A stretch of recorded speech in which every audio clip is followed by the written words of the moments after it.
Hello, welcome to Module 9, Chapter 1. Now that we have known how to write an SOP and how to draft a good letter of recommendation, it's important to dive into resume, right? We want to know how we can draft an excellent resume. So what's a resume? Before we look at the components of a good resume. A resume is a summarized version of a CV highlighting the most important qualifications. We don't want to see some things in the resume. We don't want to see date of birth. We don't want to see some information, biodata. And I'm going to cover those. Right. A good resume will have the following component, right? You have going to have your name, going to show your contact details, especially email of the applicant, right? You may not need to put your phone numbers because you don't know who is going to have access to your resume. You just need to put your email. That's fine. You may want to put your address, but it's not important. But your email and name is fine. It shows your educational qualification, right? Don't go below the bachelor's. You don't want to show your secondary school, your primary school. No, you just want to start from the most important, which is your bachelor's, because right now the most highest degree that you have is the bachelor's degree, and your secondary school degree does not matter anymore, right? So you also want to show other qualifications and certification. If you have a PGD, you want to show you have a master's degree, you want to show it. If you have certifications, you've presented in conference, you've taken some online courses, you've got certifications, yeah, you want to show that.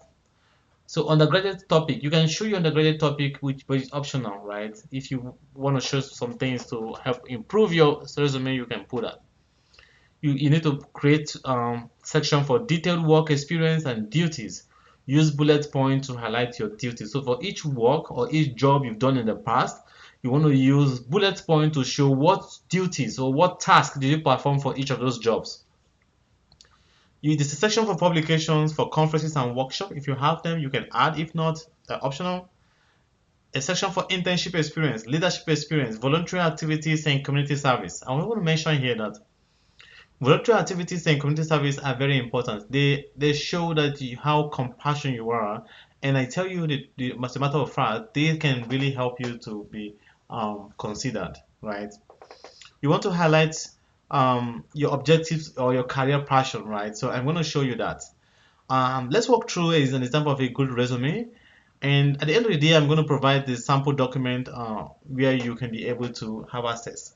When you have access to my module, you should have access to a good resume which can guide you to prepare yours, right? So if you have access to this, all you need to do is to edit it, you can change it, and then you can use it for your work. Okay, let me show you the components. So we have the surname, we have the first name, we have the middle name. You can show where you are, Lagos, Nigeria, Kwara, Nigeria, wherever you are. If you're in other Togo, whichever country you are, if you're in Canada, you can use that.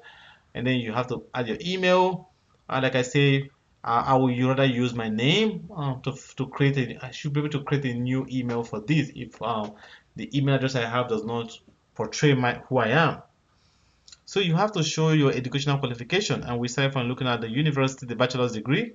It's very important. You talk about the years you attended, and then we're going to talk about the computer competency. Like if you have a other certification, you can mention that, right? Like this person have a basic in geography information system, ArcMap, statistical package, social science, experience. So you can show any computer competency that you have. It's very important.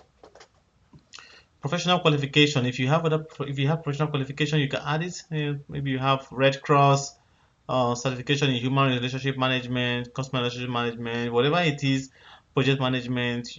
You can add that, right? Undergraduate project topic, right? If this is not compulsory, but it's optional, but it's good. You can just add it. Just what you did, and then this is what I want to focus on: the work experience. You can see for every job, this individual have duties performed. For every job, this individual have duties performed. But this resume can be made better.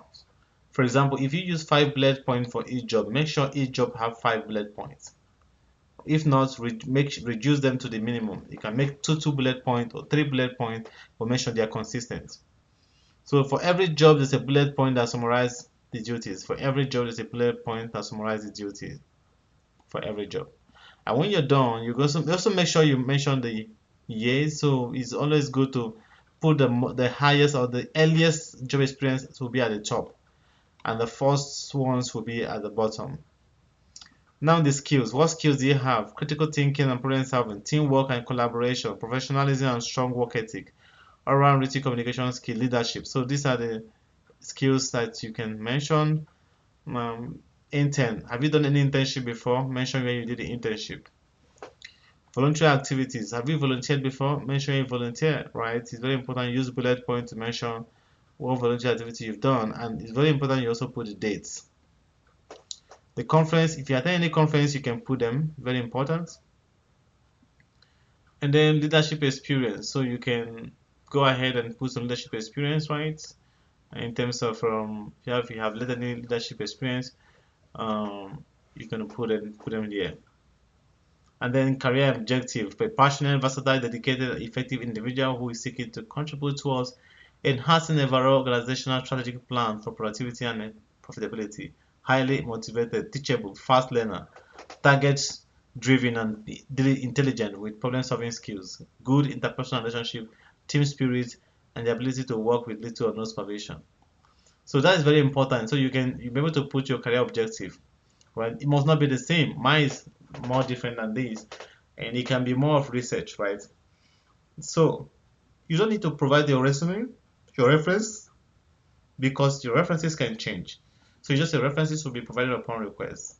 So it means in the application portal you're going to be providing reference. That's what this is saying. All right.